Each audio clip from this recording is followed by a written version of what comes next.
Cuando yo era un niño, era tan distinto a hoy como de la noche al día. No se parecían en nada.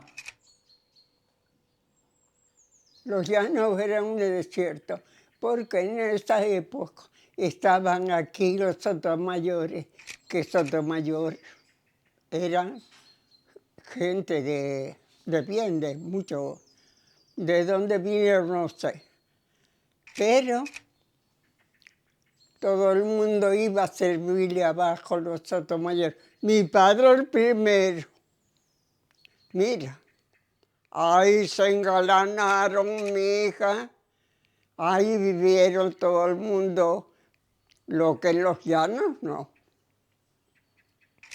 Los llanos estaba la avenida allí, con un árbol empinado, todo de tierra que todavía no estaba hecho la plaza ni nada de eso, porque los llanos estaban pobres. No se iba para los llanos por aquí, se iba por debajo, que no había carretera, nada más que la de Tazacorta, la subida y la bajada. Pues que todo esto estaba todavía virgen. Aquí llegaba hasta los animales. Y eso ya empezó en esa época, don Enrique Medero, y abrió esa carretera. Entonces ya empezó a hacerse un pueblo, porque antes aquí no había nada, mi hija, que tú dijeras, pues yo voy a dedicarme a esto. No, no había nada, apenas escuelas para aquellos niños que los podían ir, otros no podían ir, porque no tenían ni con qué vestirse.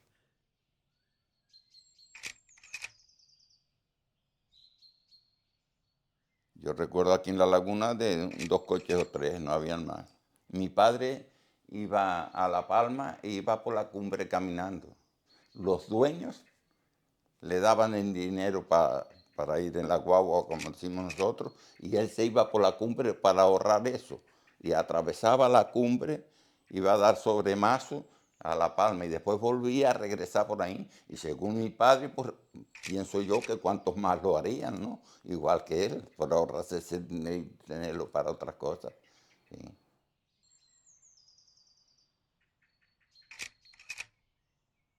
Ni había el caserío que hay hoy, sino las casas terreras, tanques, plátanos, todo eso había allí en la parte de aquí arriba, donde dicen Rosa Blanca, todo eso era plátano, platanera. Y la montaña, tantas casas había, nada. Eso era todo terreno. Muy distintos a la época de hoy porque ni las calles estaban empichadas, pocas casas, ha crecido mucho.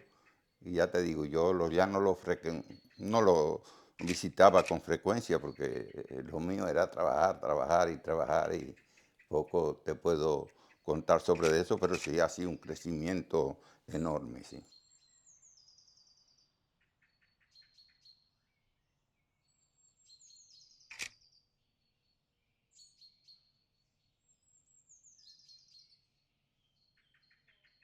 Yo nací en la calle de Armas, en la casa de Elías el Conejo, que le pusieron de nombre a mi padre.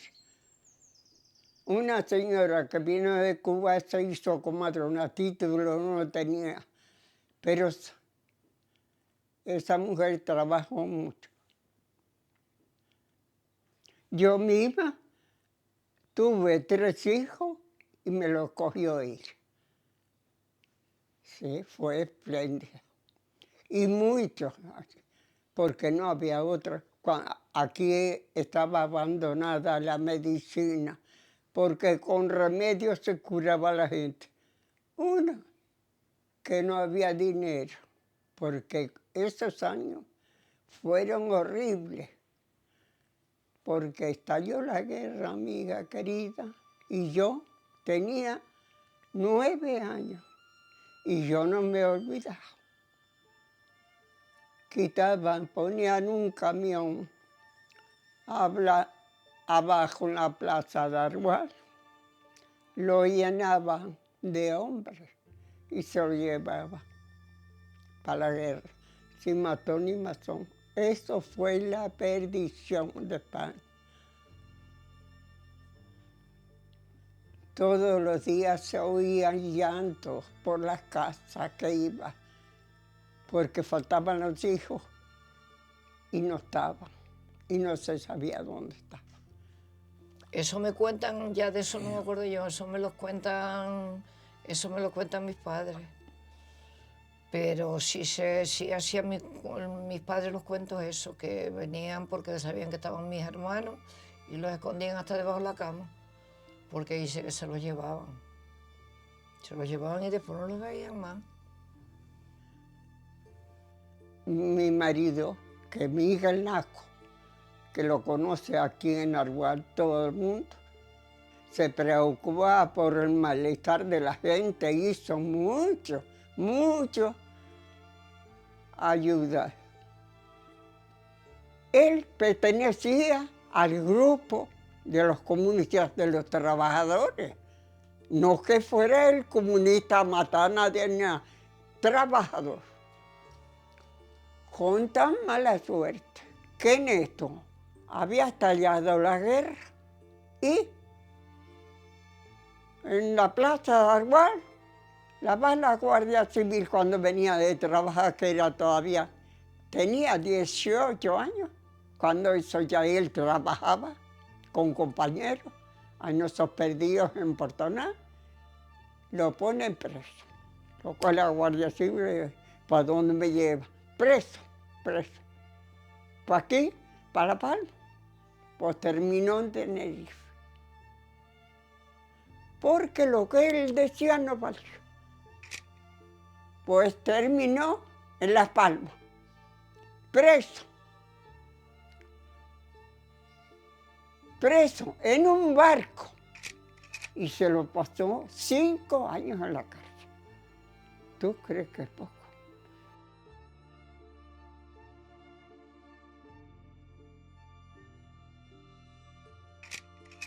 Mamá me hacía el cuento de que en el Falange, que el Falange, no sé si todavía le dicen Falange, me parece. Ahí dice que mataron a mucha gente, que también si se huían, los que estaban en contra, huían para la caldera, los iban a buscar. A uno dice que le cortaron el bigote vivo y después lo montaron encima de una bestia para traerlo para afuera. Arriba en el valle había un huido y le tenían cariño al hombre. Y le pusieron hasta en una cueva un piso de cemento y allí se lo dejaban quedar de noche. Y allí iban a llevarle comida o bajaba él a buscar comida de noche y llevaba. Y ahí estuvo hasta que se terminó la guerra y se pudo ir para Venezuela. Hubo una locura de irse para Venezuela. Y cuando yo un día llego a casa y dice, ¿tu hermano se va a ir para Venezuela? Digo, ¿qué me dice, mamá? Dice, sí, se va para Venezuela. Y dejó a la mujer con él. Y ya no lo vi más. Yo recuerdo de ir a La Palma cuando mi padre se fue y en el barco eso, cuando estaba en la orilla, fue un duelo. Nosotros, eso fue un duelo, era muy duro porque no sabíamos si regresaban o no. La vida era dura en ese entonces. Muchos se desaparecieron, que no se supieron más de ellos, porque se desplazaban en embarcaciones que no rendían las condiciones adecuadas para hacer una travesía tan grande como esa. Y porque muchos de los hombres que fueron a esos países, a Cuba y a Venezuela, a buscar el porvenir para su familia y retornar en el momento que lo consiguieran, se olvidaron de su familia, se juntaron con otras personas, con otras mujeres allá, y tuvieron sus hijos, y las familias nunca más supieron de ellos. El sufrimiento de esas mujeres que no eran ni solteras, ni casadas, ni viudas, y que sabían, el marido cruelmente, la sociedad decía, algo así como la abandonó el marido. Y en esos años hubo mucha miseria, mucha tragedia, enfermedades incurables, porque no había medicina para curar a la gente, los niños, sobre todo los niños. ¿Cuántos niños yo en esta calle que vivo? Faltan 2 niños que se murieron de hambre, mija, porque no tenían los padres leche. Eran pobres, miseria por todos lados. Sí, en esa época se lo pasó uno muy mal, muy mal. No había ni comprando ni con dinero, había a veces cosas que comprar. Pues la gente vivía de la naturaleza y la gente sembraba. ¿Y de qué vivía? Del campo. Porque otra cosa aquí no había. Eran los plátanos, el campo, cebada, trigo y de todo. Antes se sembraba de todo. Teníamos plantados plátanos y criábamos gallinas y gallos y todas esas cosas para poder tener algo, porque antes no había nada de nada. Y esa es la vida que hacíamos. Pues a sembrar trigo y papas y eso, y después lo cogían y lo molían y hacían gofio. No había la facilidad de hoy, no.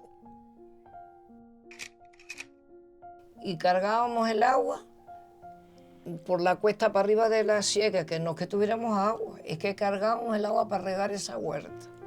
Cuando veníamos de trabajar, mis hermanas y yo. El canal que venía de la caldera tenía un nivel más bajo que unos regadíos altos. Y entonces se creó en Argual, en entrada a Argual, un sitio que llaman La Vica. Ahí se creó el reparto de agua a mano, ¿no? A mano por calabazo. Era por calabazo. Cada calabazo tenía una cantidad de agua, ¿no? Estaban cubicados. Cada 100 litros cada 100 levaduras descansaban, ¿no? Se ponía el otro. Y eran 2. Uno bajaba y el otro subía en ese momento. Uno bajaba y el otro subía. Y así repartían el agua para las zonas altas. Que yo me acuerdo de hacer esos calabazos en el taller de Cutillas algunos. Desde Duy, hasta la planta, había también unos calabazos allá. Y después aquí abajo. Y ahí regaba. No recuerdo el nombre de uno que era bajito, que era muy bueno, sin Argual, yo recuerdo, y una sieque de agua que como bombeaban y el arte que tenían, y fijo que se regaba platanera, sí. Sí.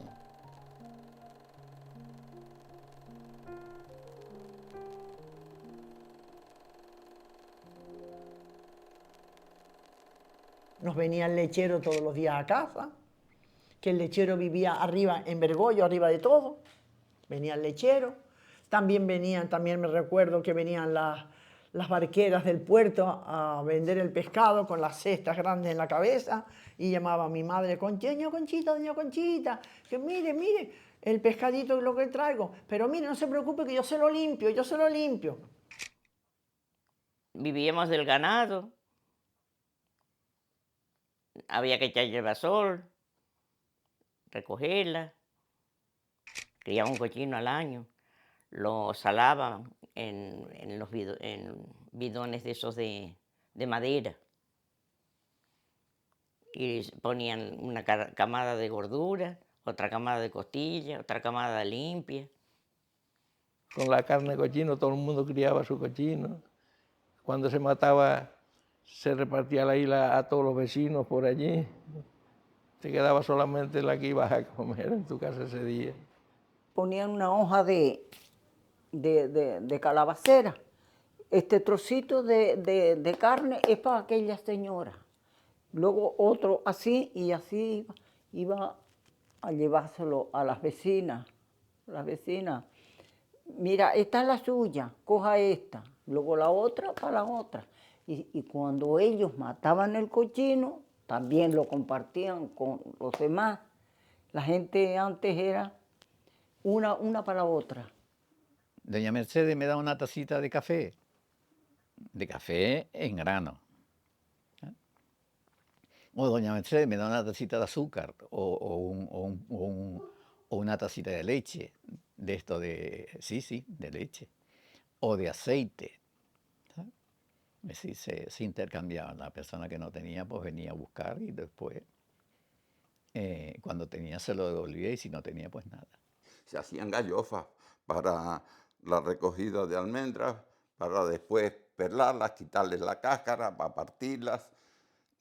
En fin, había una unión, ¿no?, entre los vecinos y eso, y las gallofas para el tabaco, para amarrarle el tabaco por la noche, y todas esas cosas se hacían con los vecinos en gallofas por la noche siempre.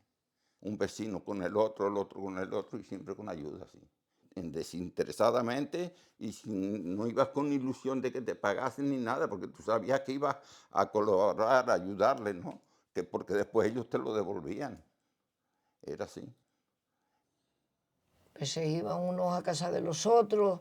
Si esa señora que yo digo que hacía los pantalones, nosotros bordábamos pacotilla y nos juntábamos unas cuantas chicas y íbamos a acompañarla porque ella era mayor y nos sentábamos a bordar y esas cosas.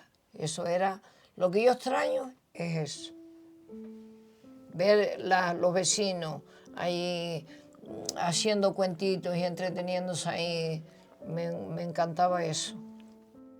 Lo que antes corríamos cuando éramos nosotros pequeños, corríamos por aquellos cercados, mojándonos, jugando al esconder, a la compa, que yo bailé, yo tenía mi soga, se las prestaba y después no me las devolvían a mis amigas. Sí, nosotros jugábamos mucho cuando llovía en los charquitos.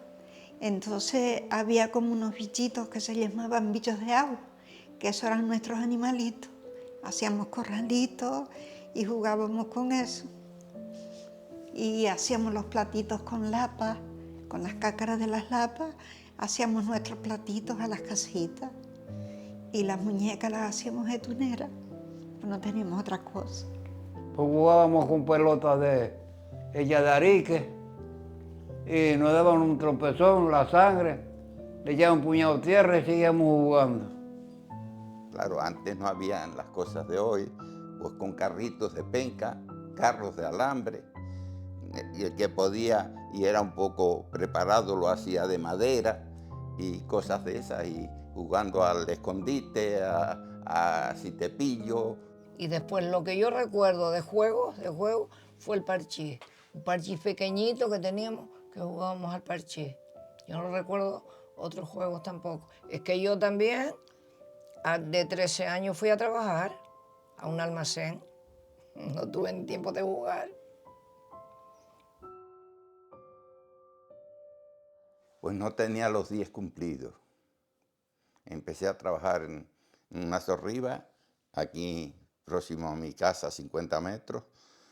Cumplí los 10 años trabajando. Lo mío, poca cosa tuve de juegos y de cosas de esas, porque fue todo trabajar. Pues yo creo que tendría por lo menos 13 o 14 años. Ya yo era una mujer. Y ahí ayudaba todo a mis padres, a todo lo que había que hacer.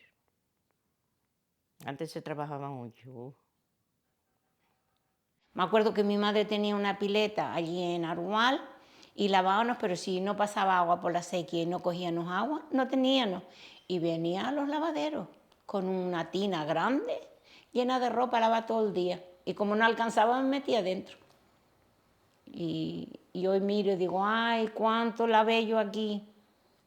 Y, con mis hermanas, y ahí lavamos las piletas y ahí íbamos lavando la que nos hacía falta y la íbamos tendiendo los vallados de los plátanos que había, para cuando ya termináramos de lavar la otra, estuviera esa porque nos hacía falta, porque no había mucho con qué mudarse. Todo eso fue así. Sí, es verdad que hay una cosa que pienso mucho, que a veces se ve el pasado de una forma muy idílica o muy estupenda, ¿no? Es verdad que la gente te dice siempre, yo la vida era muy dura, había mucha pobreza, pero vivíamos bien, vivíamos tranquilos, tal. Y es verdad, ¿no? Que ahora vivimos todo más fugaz, vivimos todo más rápido, ¿no? Esta sociedad del cansancio continua donde eres tu propio jefe y tienes que presionarte continuamente, ¿no? Antes no existían esas dinámicas. ¿Qué pasa también? Que la gente cuando piensa en el pasado siempre lo piensas como te digo, ¿no? Desde la nostalgia, desde la memoria y es construido. O sea, la realidad es que están mirando el pasado como si fuera algo positivo, cuando la gente se mataba a trabajar. Entonces tú no puedes pretender que a día de hoy tratemos de volver a eso. Entonces no se trata de volver al pasado, se trata de rescatar aquellas cosas que realmente vale la pena para decir, oye, mira, antes hacías esto así, quizá para el futuro nos venga estupendo tener esa mirada también. No se trata de rescatarlo todo o de ver todo positivo, porque hay muchas cosas negativas.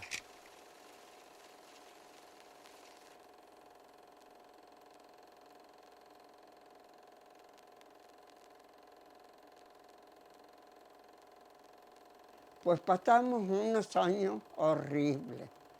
De juventud te digo que no, porque ya nosotros estaba, yo creo que medias locas, por lo menos yo. Yo tenía ganas de volar como en aquella época. Ya queríamos nosotros, pues sí, hay que empezar fútbol, vamos. Había ya bailes, ya la guerra se había terminado, ya la gente empezó a venir, el que quedó. Ya empezaron a abrir un salón aquí debajo de los Cuervos. Ya corríamos los llanos y éramos jóvenes, todavía muy pequeñas, pero la energía esa de... Pues lo único que hacíamos era pasear en las Doctor Fleming, que se juntaba mucha gente. La diversión era paseo para allá, paseo para acá, paseo para allá. A lo mejor veías un chico, si me dijera algo. Lo mirabas, pero claro, tú no te atrevías a ir a él. Paseando para abajo, para arriba, para abajo, para arriba con las amigas. Y ahí se enamoraba uno, en las idas y las venidas. Después bajábamos al cine. Había un señor allí como con una barca que vendía cucuruchos de manises. Y en el cine pues nos poníamos a comer manises, a ver la película de Cantinflas, de Manolo Escobar, de esa época. Iba uno al fútbol, yo recuerdo ir caminando a un sitio que era lugar que le decían el campo del IDAFE. También de pequeños nosotros jugábamos allí. Me recuerdo yo y después pues a la Ceroa, abajo al Vitoria, al Paso. En fin, íbamos a esos sitios y se entretenía uno en eso, sí. En la lucha canalla también se entretenía uno en verlos, que siempre aquí el deporte gustaba. Es un deporte sano, es a no dejarse caer, eso no cabe duda, ¿no? Pero después, dentro de eso, está la nobleza. Nosotros íbamos, la juventud, yo me cuento uno, por las tardes, a dar un paseo, a coger cosas que estaban prohibidas. Níspero. Incluso una vez fuimos a robar unos duranos, nos dimos una jarta encima. Me pongo mal, casi me muero. Yo fui un diablillo. Y en la pacineta de esa corte íbamos caminando para ver una película, para abajo y para arriba. Y cuando yo entraba en la casa, el sorteo, entraba, me quitaba los zapatos para que no me sintiera entrar. Porque venía tarde, porque después venían de huelga por todo el camino. Yo recuerdo que en la playa era la diversión más grande que teníamos. Era ir para abajo y llevábamos a la primera roca que hay abajo en la playa y allí nos subíamos y cuando la marea estaba llena, nos subíamos en la roca para tirarnos de cabeza al mar. Mira que nos divertimos ahí en esos asaltos, porque eran unos asaltos que empezaban a las 7 y a la 1 ya se terminaban, porque ya de noche las chicas no nos dejaban. Ay, madre mía, a todos los bailes íbamos. Éramos como unas 10. Yo te cuento, hasta mujeres casadas y viudas se juntaron nosotros. De aquí, de Arrujal. Había un escenario para los músicos, pero después había otro medio escenario para las madres y para las abuelas. Entonces, si tú sacabas a una chica a bailar, las chicas estaban todas sentadas alrededor de la pista. Y tú ibas a sacar a la chica a bailar. Y la chica miraba para la abuela o para la madre. Y si le movía la cabeza así, salía a bailar. Y si la abuela decía, la chica decía, no. Las madres iban a darnos solas, no. Y cuando ellas se levantaban, las madres, ya así estuviera empezando la pieza, teníamos que salir mandadas.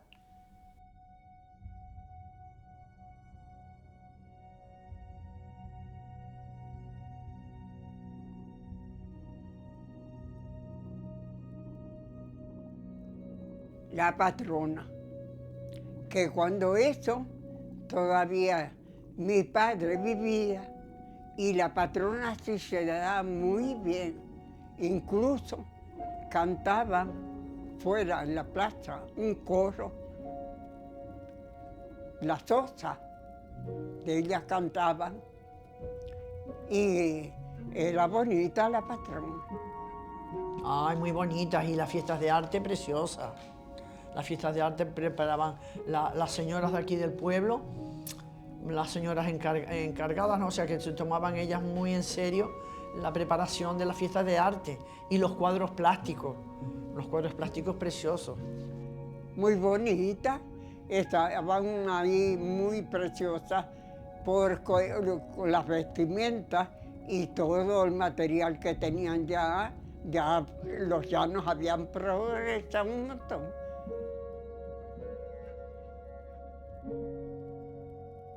La gente venía muy arreglada, que cuando tenías un vestido nuevo, eso, dices, esa va como si fuera para la patrona. Se venía caminando de la laguna y se traían los zapatitos en la mano o en un bolso. Al llegar ahí, y un pañito.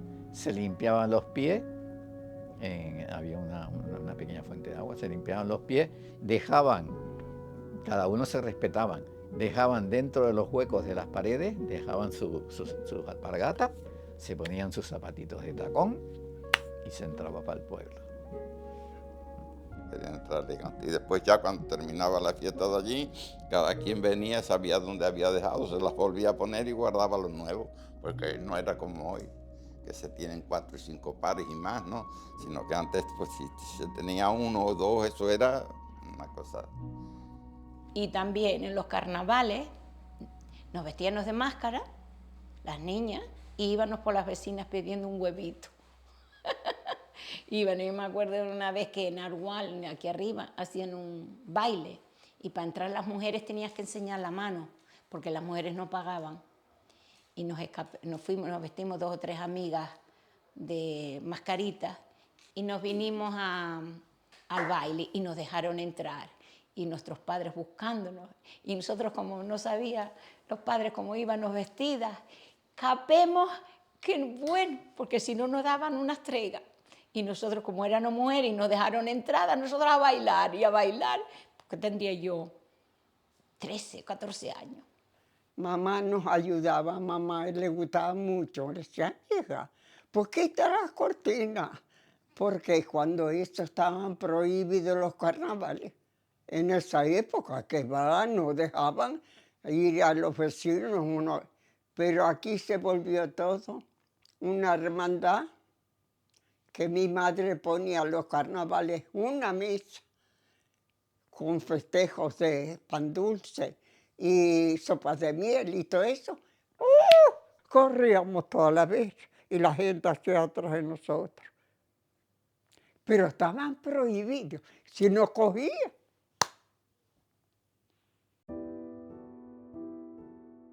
la memoria, subordina la identidad, ¿no? Que esto es algo que habla mucho la gente de antropología, y por ende un pueblo sin memoria está condenado a estar perdido. Entonces, ¿qué pasa? Que si a día de hoy no tenemos como una vinculación clara con nuestra memoria y nuestro pasado, pues perdemos como la identidad, ¿no? Y entonces la diferencia quizá en ese pasado, ¿no? Y toda esa relación que tenían, pues también existe porque le daban mucha más importancia a la memoria, ¿no? Entonces yo creo que si de alguna manera todo eso se va perdiendo, todo ese hablarnos del antes, pues obviamente se pierde como esa relación con los demás, con los vecinos, con tal, porque ya no hay nada, solo existe el ahora y es como... Entonces, pero el ahora vive y mama también de todo eso. El arraigo de nuestros mayores a la tierra, como dicen los romanos, al locus, al lugar, al entorno y a las personas que lo formaban, todo eso se ha ido diluyendo en buena parte. Y una comunidad se forja pues sobre todas esas cuestiones, sobre los símbolos que nos unen. La fiesta era muy importante, los barrios, las calles, la relación entre los vecinos, los lugares que has vivido en la infancia, se te quedan para siempre grabados. Y todo eso también lo da pues el arraigo frente al desarraigo, y sentirte arraigado a un lugar y a las personas que lo conforman, no solo al entorno, el entorno físico y natural y a la tierra, sino también a las personas, porque ellos son nuestras referencias. Sí, son las personas que nos han guiado, las personas que amamos. La comunidad lo es todo, o sea, no somos nada sin comunidad. O sea, siempre he pensado que cuando hay un individuo, ¿no? que no tiene esa idea de comunidad, de colectivo, que se condena a estar perdido, se condena a no saber quién es. Pero si tienes como una idea de todo lo que fueron, todo lo que hay, ¿no? Y un poco así, pues siento que estás como mucho más ubicado en el mundo, ¿no?